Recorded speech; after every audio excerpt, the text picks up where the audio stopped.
O'rtoq To'xachevskiy, aslida mamlakat iqtisodiyoti ham, armiyamiz ham hali tayyor bo'lmagan dasturni ilgari surmoqda.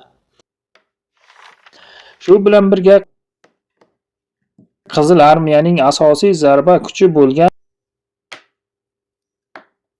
otliq qo'shinlarni yo'q qilishni taklif qilmoqda. O'rtoq To'xachevskiyning rejalari xavfli deb bilaman va uni Mudofaa xalq komissari o'rinbosari lavozimidan ozod etish masalasini ko'rib chiqishni taklif qilaman. O'rtoq To'xachevskiy, siz bu tanqidlarga qanday qaraysiz? Mutlaqo qo'shilmayman, o'rtoq Stalin. Mudofaa xalq komissari hanuz fuqarolar urushi mezonlari bilan fikrlamoqda. Holbuki, bu davr allaqachon o'tmishda qolgan. Yo'q, unchalik ham uzoq o'tmish emas. O'rtoq To'xachevskiy o'zini buyuk strateg deb biladi va bizning harbiy tajribamizga yuqoridan qaraydi. Kimgadir yoqadimi, yo'qmi, zamonaviy urush texnikalar urushi bo'ladi. Shuning uchun otliq qo'shinlarni asosiy hujumkor kuch sifatida ko'rib bo'lmaydi. Pulemyotli aravalar o'tmishda qolmoqda. Ularning o'rnini aviatsiya va artilleriyaga tayanuvchi yengil tanklar egallamoqda. Demak, otliq qo'shinni butunlay bekor qilib, bir varakayga 100 ming tank va 50 ming samolyot ishlab chiqaramizmi? Menimcha bu raqamlar o'ta xavfli bir o'yin. Bularning barchasi Sovet xalqiga juda qimmatga tushadi. Menimcha, Sovet sanoati Qizil armiyaga zarur miqdordagi tank va samolyotlarni bera oladi. Hozirning o'zida biz bir necha tank zavodlari qurilishini boshlaganmiz. Va 2 yil ichida armiyani barcha zaruriy vositalar bilan ta'minlay olamiz. Shuni eslatib o'tmoqchimanki, To'xachevskiyning bu rejasiga o'rtoq Stalinning loyihasi muqobil ravishda qo'yilgan. Axir bu hatto har qanday aksil inqilobdan ham yomonroq emasmi? Balki o'rtoq Stalinning o'z pozitsiyasi haqida aytib berar. Siz go'yo masala allaqachon hal bo'lib bo'lgandek nutq so'zlayapsiz. Yana nima ham deyish mumkin? Masala hal qilingan.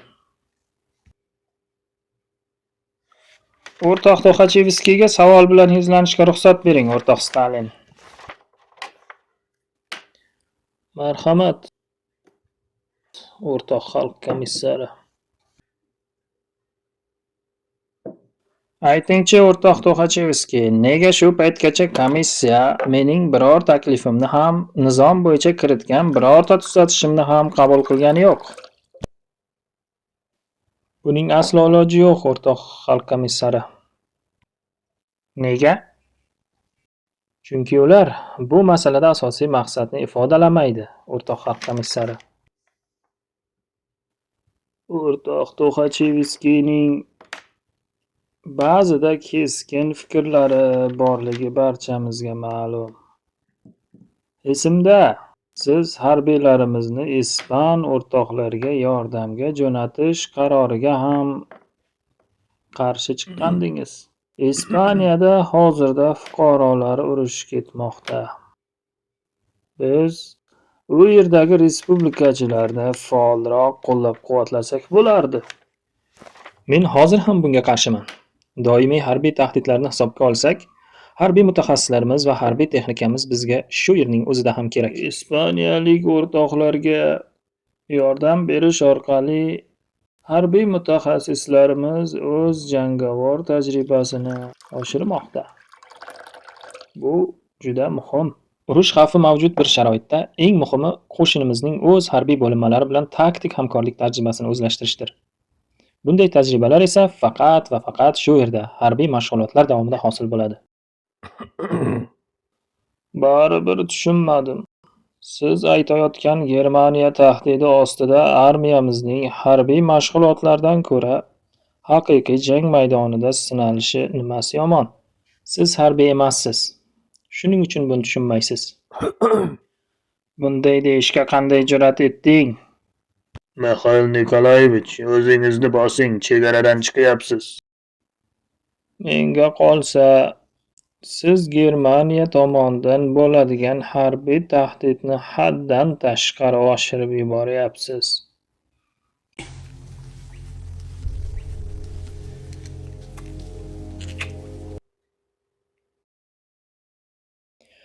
Menimcha urush bo'lmaydi.